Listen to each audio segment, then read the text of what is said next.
There's so much information and so much to do and so little time today in a way that there hasn't been before. And I think it takes people's focus off things and makes it harder to accomplish things. This is the Storytelling for Sales podcast, a show about leveraging the power of storytelling to ignite your sales performance and grow your business. Hello, this is Ed Bilat, and we have a very cool guest for you today. Steve Benson, the founder and CEO of Apps, the #1 route planner for field salespeople, joining us today. After receiving his MBA from Stanford, Steve's career has been in the field sales with companies like IBM, Autonomy, and Google, and actually, he became Google's enterprise top performance salesperson in the world in 2009. In 2012, Steve founded Apps to help field salespeople to be more successful. He has also been named one of the top 40 most inspiring leaders in sales lead management. Steve Benson, welcome to the show. Hey, Ed, thanks for having me. I'm really excited to be here. Oh, absolutely. I can't tell you how thrilled I am to have you with us today. I listen to your podcast and I watch your videos all the time. So I can't wait to hear your story all the way from San Francisco. But before we do this, let me ask you our traditional question, which is, what business success story inspires you and why? Well, I guess one of my big inspirations running Badger is Jason Lemkin. I'm not sure if you're familiar with him, but he's the guy that started EchoSign, which is kind of very similar to DocuSign, if you're familiar with that company. Oh, yeah. We use DocuSign all the time. Mm-hmm. Okay. He started EchoSign, which is a very similar product, I guess, but they sold it. They didn't take it public like DocuSign did. They sold earlier to Adobe. Mm-hmm. He was one of the early people that made a SaaS business and built it up from scratch and took it all the way to a very nice exit. That's what he's first known for. But then after that, he started just writing blogs and kind of communicating with the world of people that start software businesses and just writing down and creating some really great thoughts and content around how to do every element of running a software company, like challenges that he'd faced and ways he'd overcome things. And he'd talk to other people about how they were overcoming things. And very clear, simple, 2-page articles would create vast value from my perspective. It taught me a ton of things. And that content strategy then grew into now a huge business that he is called SaaStr. And it just all started, he wasn't even monetizing in the beginning. He was just kind of writing about his experiences and being like, hey, I know a lot about this, and I'm just going to share my thoughts. And he's a really humble guy and really inspirational guy for me. The company that I run is based on ideas that I learned from him. Mm-hmm. Interesting. So this was sort of like a blueprint, which was given to the SaaS companies with no expectations to monetize this whatsoever. Yeah. And it turned out into something really, really big. Right, which works out sometimes.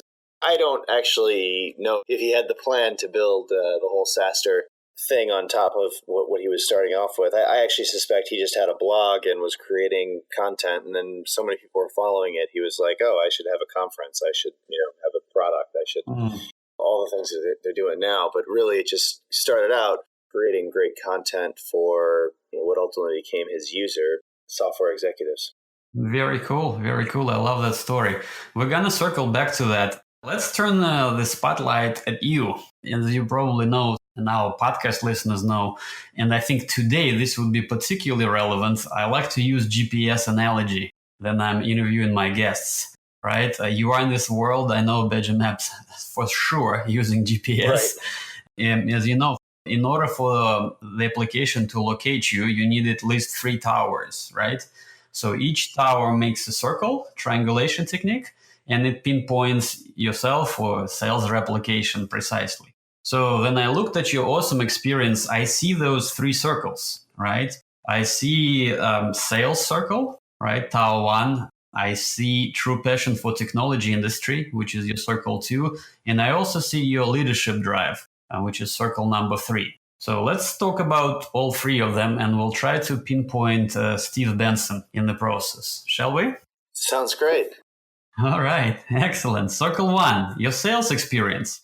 I look and I've seen that you've been in sales roles for many, many years. IBM, HP, Google.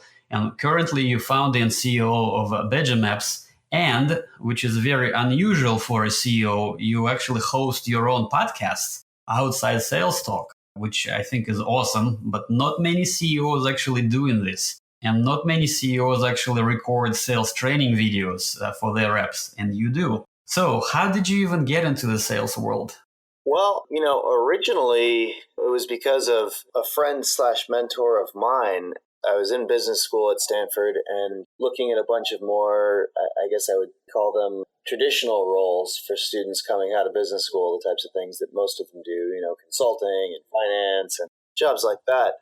And I was looking at them and interviewing with them and kind of exploring the different roles. I was probably 2 years away from graduation still, but figuring out, what early in my time there and trying to figure out what path I would take. And this guy, it was a friend and a mentor. He was like, you could be a consultant. He had been a consultant before. He was like, you could be a consultant, you could do finance, you could do any of these things. But ask yourself, are you going to be the best guy in the room, best guy or girl in the room at this job? And because I don't think you'll be the best finance person. I don't think you would be the best consultant. You might go into sales and you might be the best salesperson in the room. And that's kind of a natural fit for you. And everyone always focuses on shoring up their weaknesses, but really in a career, you kind of want to play to your strengths. And Exactly. the other thing, I think your strength might be the interpersonal side, the leadership side, the sales side of business. I was like, that makes a ton of sense to me. I'm a salesman, huh? Yeah. Okay. So I started looking at jobs of that nature, and I ended up entering. IBM has this program where they put you through like a year-long training program. Oh, a year long. Okay. Yeah, it's pretty cool. It was like, so right after business school, I went into a year-long sales training program, and they're kind of grooming people to be at their company for the long term, I think, is what they're looking for. And they invest a ton up front trying to make you a great salesperson. I didn't end up staying there. After the year was over, I ended up switching to a software company called Autonomy, which subsequently was purchased by HP. And then I ended up moving into a sales role at Google because they were kind of on the cutting edge of SaaS, which is I'd seen some SaaS, so software as a service, the shift to doing software in the cloud as opposed to traditional software. It's downloaded or sold on a CD. Sure. It changes the whole business model and stuff. And I saw that at Autonomy a bit. We were dabbling in that model. And one of the companies leading the space, Salesforce also, and Workday, a few others. Mm-hmm. But Google was doing a really great job at that point. And so I went to them and was kind of a part of growing their early SaaS businesses out. And so I was there for years, and then I started Badger. Interesting.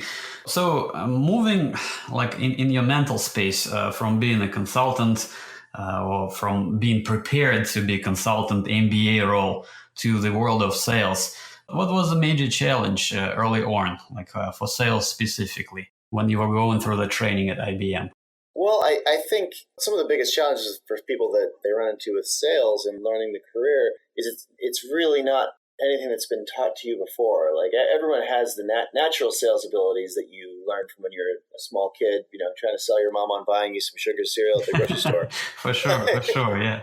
But learning to sell and learning to influence and learning to educate others, I was fairly highly educated, but I hadn't been educated in this at all. I felt like it was a natural fit for me. But that being said, I had to kind of build all these skills from the ground up. The types of things that really differentiate a great salesperson from other types of business leadership. Yeah, like a mediocre. So, yeah, sales certainly could be challenging and could be stressful. Do you have a favorite failure of yours? Like anything what happened which was a good lesson in the retrospective? I'd say that my biggest failure and my biggest success is the company that I run now, Badger Maps. I love it. Yeah. Long term, it was successful, but in the short term, there were a million failures that I overcame building the business. And I'd say that one of my biggest failures was not realizing how long and hard it was to get a business of this nature off the ground and going. And everything took 3 times longer than I thought it would and was 3 times harder than I thought it would be. The failure there is I mismanaged how long and difficult things would be. And so that caused all kinds of problems. But then long term, it did end up, being a successful company here, but it was very harder to get going than I thought it would have been. And that was definitely a failure of oversight. Got you. I see it. Okay, so let's talk about the second circle, the technology industry and your passion and commitment. Again, IBM, Google, HP, you stayed with technology for many years, yet your undergraduate degree is actually in geography, right? And I kind of see correlation with Badger Maps and geography now, right? But I mean, in the first place, why did you pick the technology industry? Well, I was actually looking at a bunch of industries throughout business school that I thought would be interesting to, like, once I'd kind of figured out, I should be on the sales side of things. There were other industries that I was also looking at. The reason technology really stood out to me was because of how fast it's changing and how dynamic it is, and how it's, compared to most industries, it's just having an outsized impact on the world. It's changing how things are done in business and in people's lives all the time. I mean, if you think about, even 15 years ago, people didn't have cell phones, or they had very basic ones. They didn't have smart cell phones. People were just living differently. Technology has changed business, has changed people's lives a ton in the last 15 years. And it's happening really fast, and quick change tends to create opportunity to disrupt incumbents, and it's just exciting and interesting. So I think that's how I ended up in technology. It's less that I've always been interested in speeds and feeds or computers or something, but more that I'm interested in the change that technology enables, and I'm interested in being a part of exciting, dynamic things. Yeah, this is so relevant today. I mean, think about it. The largest taxi company in the world does not own any taxis, That's right? So the largest media company in the world does not write any content. Like, I'm talking about Facebook, because you guys do, right? The largest hospitality provider does not own any hotels, right? So like 10 years ago, if you would tell somebody that a business like that would exist, they would just laugh at you. Said, like, it's not possible if you don't own any taxis, right? So how could you be the largest taxi company in the world? It's just physically not possible. But it did happen. So specifically for the mobile app world, isn't it like really hard to compete in this space today? Yes, I think, the bar for creating new technology is relatively low today. I mean, a 16-year-old can code up an app, but to build enterprise class software is very hard. If you're building something that a business is going to be using for business critical things, and if you're making that kind of application, there's a lot to it, and you've got to be able to integrate with their existing systems. You've got to be able to work perfectly, solve their problems.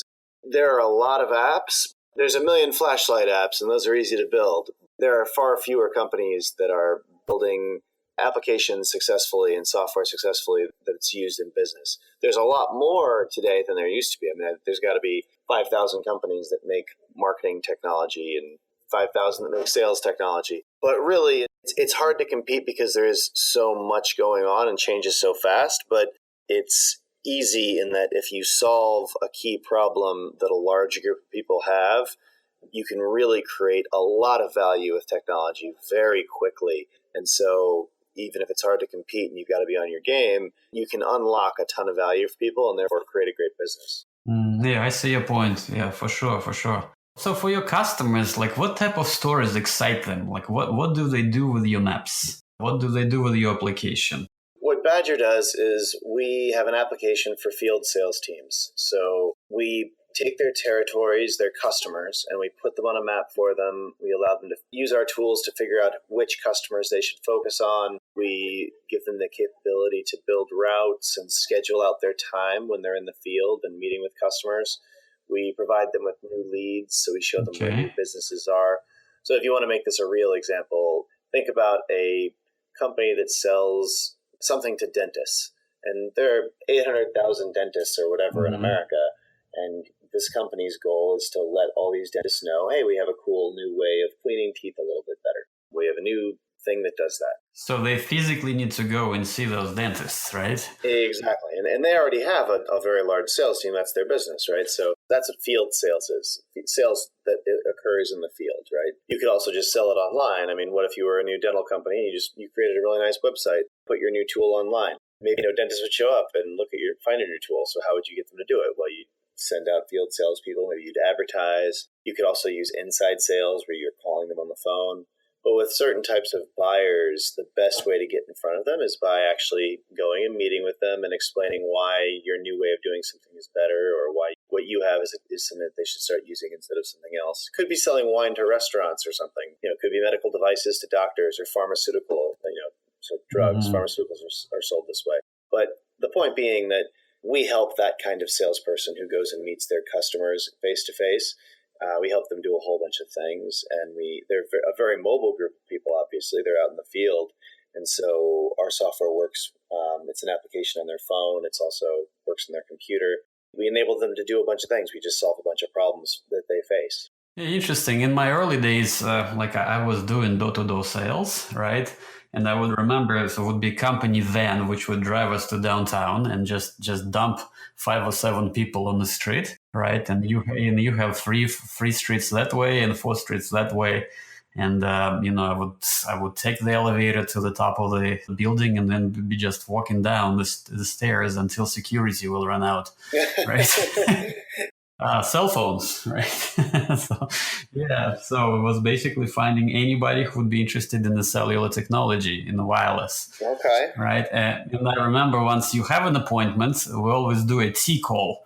And T call means that you go to the left, you go to the right, and you go to the back of the business which you just visited and say like, hey, I was just talking G&K right next door to you, so would you be interested in this as well, right?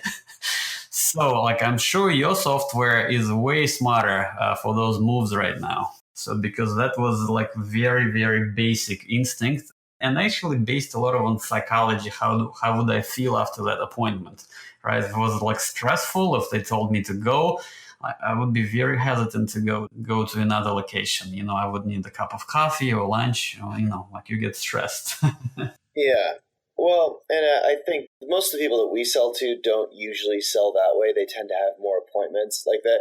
Cell phones are especially tricky because everybody could use them, so it's very hard to filter. But if you're selling heart stents to cardiologists, that's much more specific. Or if you're selling, organic beer to organic restaurants and vegan restaurants, that's much more specific. Our customers tend to be not trying to sell something to everyone, but they're selling a specific high-value thing to specific people. And so it's more about, okay, I cover my territory. There's 800,000 dentists in the country, but my territory is just, Manhattan north of, this street.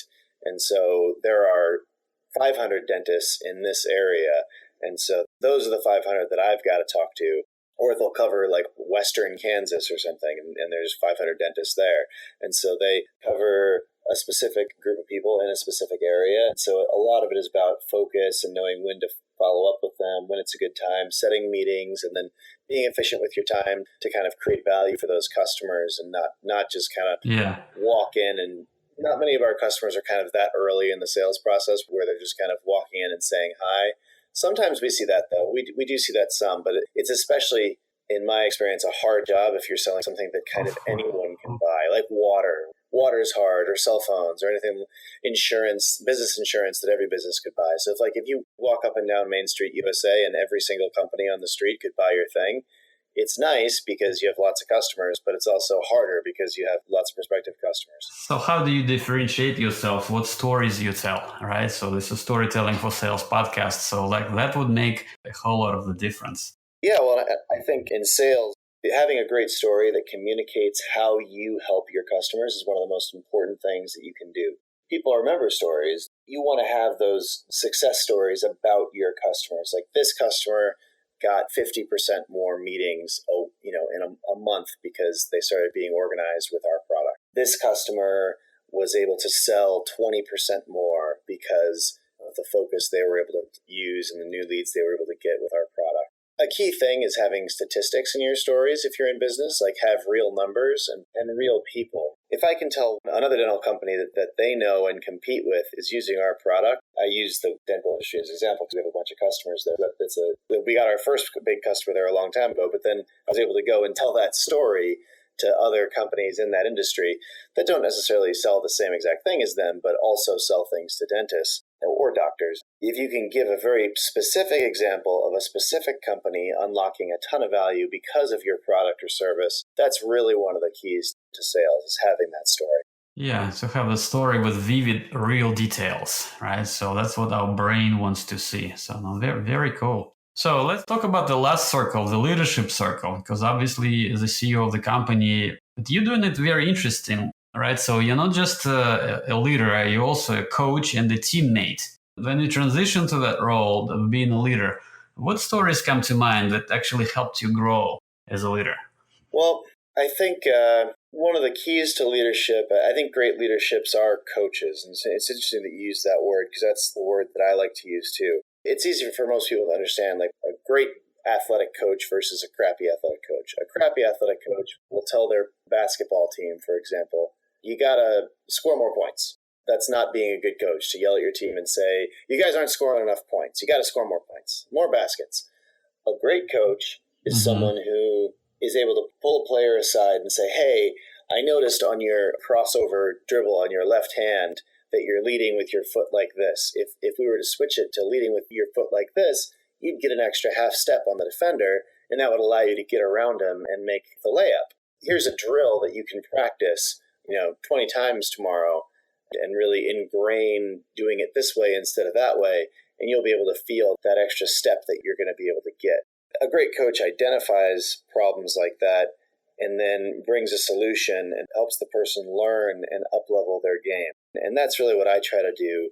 I don't just set goals and say, hey, I want numbers to increase X percent by X date. Instead, I try to work with all the different teams and have ideas with them and listen to them and figure out where they can get that extra half step. Sure. And I watched your videos. I think it's Tuesday learnings.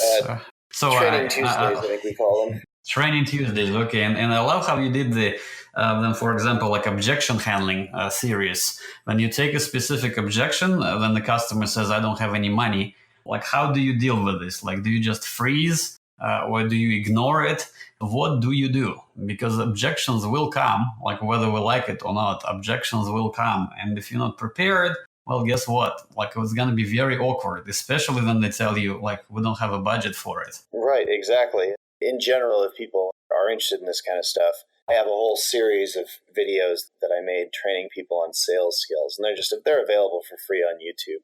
You just go to our YouTube channel, Badger Maps, and it's the sales tips and tricks playlist, and there's like 10 videos. They're all like 10 minutes long or so you can get through them pretty fast. But it covers things like objection handling. I think we have 3 or 4 videos on that, and that's everything from the way you should anticipate objections, the different types of objections you're going to run into, and how to head them off, and how to handle them. And that's if you're interested in that sort of thing, I've created some great content around that. That's great.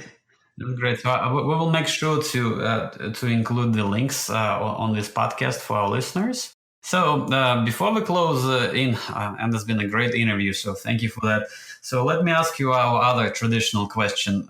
As a leader, what challenges do you see facing many of today's sales leaders? I think the biggest challenge is what a noisy world it's become. Everyone's so busy, their attention being pulled a million different directions.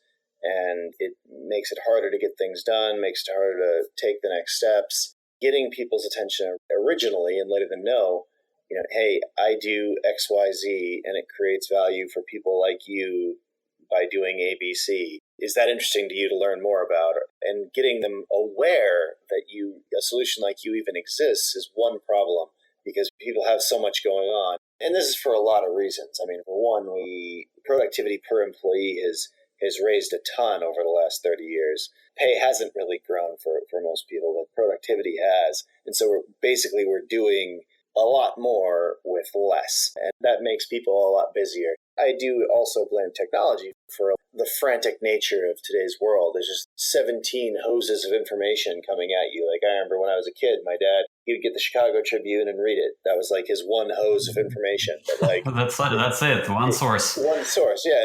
But if you look at someone today, they have 3 social media sites and 14 news aggregators and TV and Netflix and their phone blowing up. There's 8 communication applications on my phone. Each one can have messages flowing into it from different types of things. And I think it makes it a very noisy world. And I think that's the biggest challenge for selling to new people. I think it's the biggest challenge to leading a team is that they're all distracted. I think it's the hardest thing about managing yourself is that you're distracted. There's so much information and so much to do and so little time today in a way that there hasn't been before. And I think it takes people's focus off things and makes it harder to accomplish things. You really have to actively combat that. Yeah, great point. Thank you. And our last question, what does the art of storytelling mean to you? The art of storytelling is the art of communicating with whoever you want to communicate with. Doing it through stories is doing it with examples. It's about connecting to people. It's connecting to the person that you're trying to communicate with. Giving rich examples, whether it's yourself or people like them, it just makes the message that you're trying to get across through the story a lot more effective and a lot stickier in people's minds. And so that's what the art of storytelling is to me. It's really the art of great communication. And I think that, in general, in the modern world, with low attention spans and all the distractions of the world, it's harder to have truly great communication. Yeah, and the storytelling helps you to do just that, right? Exactly, absolutely. Mm-hmm. Excellent. Well, thank you so much, Steve. Again, there's been a lot of golden nuggets in that interview, so I do appreciate your time. So for our listeners, what's the best way to connect with you or with your brand? Best way to get a hold of me for your listeners is probably LinkedIn. Just search Steve Benson Badger and I'll come right up. My podcast is Outside Sales Talk, and you want to listen to that if you were in hearing new sales strategies and learning new things about how to be a great salesperson. It's less me talking and more I bring on best sales leaders from around the world, thought leaders and those sorts of people. Yeah, you have great guests. So I listened to a couple. Okay. Well, we'll make sure to include all these links and sources. Again, thank you so much for coming to the show. It's been an absolute pleasure. The other thing I can offer your listeners is if they are interested in sales or if they're in sales, when you get in touch with Badger, just let people know that you heard about me on the Art of Storytelling podcast here, and they'll give you 2 months free of Badger. So if you're in sales and you want to check it out, that's a reward for listening to all my blathering here. Cool. I will make sure to do that. And it is a very useful app. I wish I would have it in my early days so I wouldn't be kicked out by security as many times as I did. That's a value proposition. Yeah, absolutely. So again, thank you so much, Steve. I really appreciate it. Absolutely. Thanks for having me, Ed. That does it for this episode of Storytelling for Sales. You'll find show notes and links on our webpage, storytellingsales.com. You can subscribe to the podcast on iTunes or wherever you get your podcasts. Thanks for listening.